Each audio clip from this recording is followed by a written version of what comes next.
आप कुर्सी पे विराजेंगे? कुर्सी कुर्सी आप जी, आप मोहन भागवत जी हैं, राष्ट्रीय स्वयंसेवक के अभी संघ प्रमुख हैं महाराज जी। इधर इधर लगा। एक आसन भी इस पे बिछा दे, एक आसन आप विराज।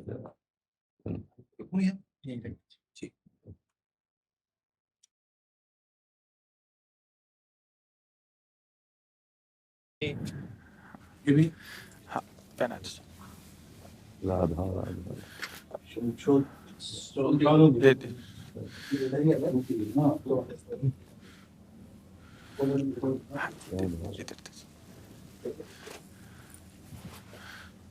आप विराजिए। माला ऐसे रहने दीजिए, बैठ हम से अपनी शिव जी को प्रणाम विराज। और किसी को कुर्सी की आवश्यकता हो तो मंगा लें, अगर जमीन में बैठना है। बैठ जाए। मेरा ही केवल घुटने का जगह है जी महाराज जी, बस दर्शन करने थे। आपकी बात वीडियो पर सुनी तो लगा एक बार देख लेना चाहिए।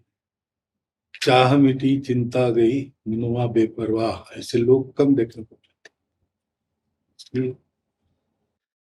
देखो, अपने लोगों का जन्म जो भगवान ने दिया है ना, ये सिर्फ सेवा के लिए दिया है। व्यवहारिकी सेवा और आध्यात्म की सेवा, ये दोनों सेवाएं अति अनिवार्य हैं।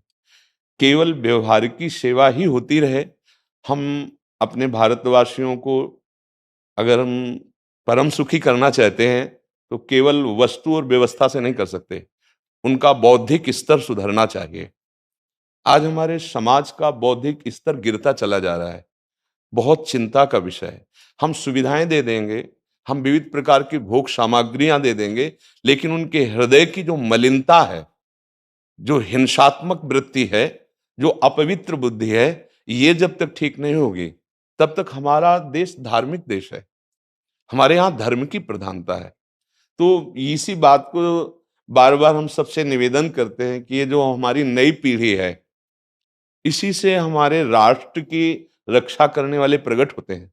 जो विद्यार्थी जन है, उन्हीं में कोई एमएलए बनता है, उन्हीं में कोई सांसद बनता है, उन्हीं में कोई मुख्यमंत्री बनता है, उन्हीं में कोई राष्ट्रपति या प्रधानमंत्री उन्हीं में अपने लोग भी सब थे। अब हमारी शिक्षा केवल आधुनिकता का स्वरूप लेती जाए और व्यभिचार प्रवृत्ति, व्यसन प्रवृत्ति, हिंसा प्रवृत्ति, ये नई पीढ़ी में देखकर बहुत असंतोष हृदय में होता है। इसीलिए कितनी भी शरीर में पीड़ा हो, हम प्रयास करते हैं जितने से जितने सामने हमारे भगवत स्वरूप जन आते हैं, पहले बुद्धि शुद्ध होनी चाहिए। मय्येव मन आदत्स्व मयि बुद्धिम निवेश है, तो निवशिष्यति मय्येव अत ऊर्ध्वम न संशया, तू मेरे में ही निवास करेगा, अर्थात भगवदानंद में। अविनाशी जीव कभी भोग विलास में तृप्त हो ही नहीं सकता। हम अगर अपने राष्ट्र की विशेष सेवा, तो हमारे धर्म का परिचय, जैसे आप जन करते हैं, धर्म का हमारा क्या स्वरूप है, हमारे जीवन का लक्ष्य क्या है। हमें जितना राम जी प्रिय हैं, कृष्ण जी प्रिय हैं, उतने ही भारत देश हमारे लिए प्रिय है। जैसे राम भक्त कृष्ण भक्त, वैसे हमारे भारत देश का हर जन जन हमारा आदरणीय और पूजनीय। पर अब जो मानसिकताएं बन रही हैं, वो हमारे धर्म और हमारे देश के लिए लाभदायक नहीं होंगी। व्यसन का इतना बढ़ता स्वरूप, व्यभिचार का इतना बढ़ता स्वरूप, हिंसा का इतना बढ़ता स्वरूप, ये बहुत ही विपत्तिजनक है। अगर ये बढ़ता रहा तो हम विविध प्रकार की सुख सुविधाएं देने पर भी अपने देशवासियों को सुखी नहीं कर पाएंगे, क्योंकि सुख का स्वरूप विचार से होता है। सुख और दुख की स्थिति सत्य नहीं है, आगमा पाइनो अनित्यास, लेकिन हमारा विचार, और विचार हमारा गंदा हो रहा है। बस हमारा उद्देश्य यही है कि हमारे देशवासियों का विचार शुद्ध होना चाहिए। अगर विचार शुद्ध है तो राष्ट्र प्रियता, जन सेवा, समाज सेवा, ये सब स्वाभाविक होने लगेगा। और विचार अशुद्ध है तो सुविधाएं बहुत हैं, उनका दुरुपयोग हो रहा है। तो बस आप सबसे बड़े बड़े जो उपदेष्टा जन हैं, जो बड़े बड़े धर्म की रक्षा के लिए भगवान ने जिनको भेजा है, उन सबसे यही प्रार्थना है कि सब व्यवस्था करते हुए हमारे देशवासियों की बुद्धि अध्यात्म को समझे। बिना अध्यात्म को समझे दुख सुख की समानता बिना किए परम सुख का अनुभव हो ही नहीं सकता। इस मायाकृत भोग पदार्थों को भगवान ने दुख योनया कहा है। मानो एक बोर्ड लगा दिया, दुःखालयम अशाश्वतम। और हम सब यही चाहते हैं कि लौकिक भोगों को भोगने से ही हमारा राष्ट्र सुखी हो जाएगा या हम सुखी हो जाएंगे। नहीं, लौकिक भोगों को पूजन सामग्री बना करके और साध्य सच्चिदानंद प्रभु को रखा जाए तो आनंद की उमंगन हो जाएगी। बहुत सुंदर मानव जीवन का स्वरूप है, जिसे देव दुर्लभ कहा गया।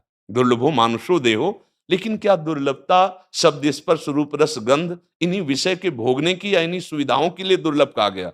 दुर्लभ है किसी सच्चिदानंद सुख के लिए। और उस सुख को तो हम भूले हुए, एकदम बहते हुए शब्द स्पर्श रूप रस गंध के प्रवाह में चले जा रहे हैं और इसी को सौभाग्य समझ रहे हैं कि हमें सुख प्राप्त हो रहा है। नहीं, हम सबसे प्रार्थना करते हैं कि आप अपने धर्म को समझिए। आप अपने स्व को जहां जहां स्थापित करते चले जा रहे हैं, आप उसे गंदा करते चले जा रहे हैं।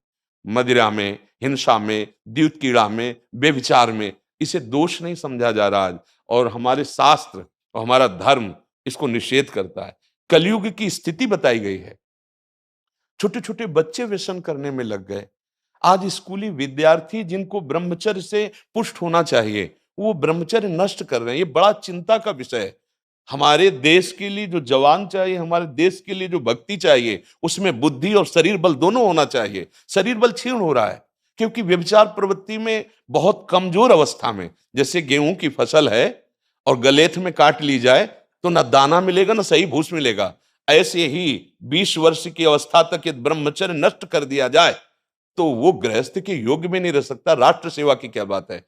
हमारे राष्ट्र सेवा के लिए बहुत विशाल हृदय की आवश्यकता है। हमारे शरीर को बहुत स्वस्थ रखने की आवश्यकता है, तभी हम समाज सेवा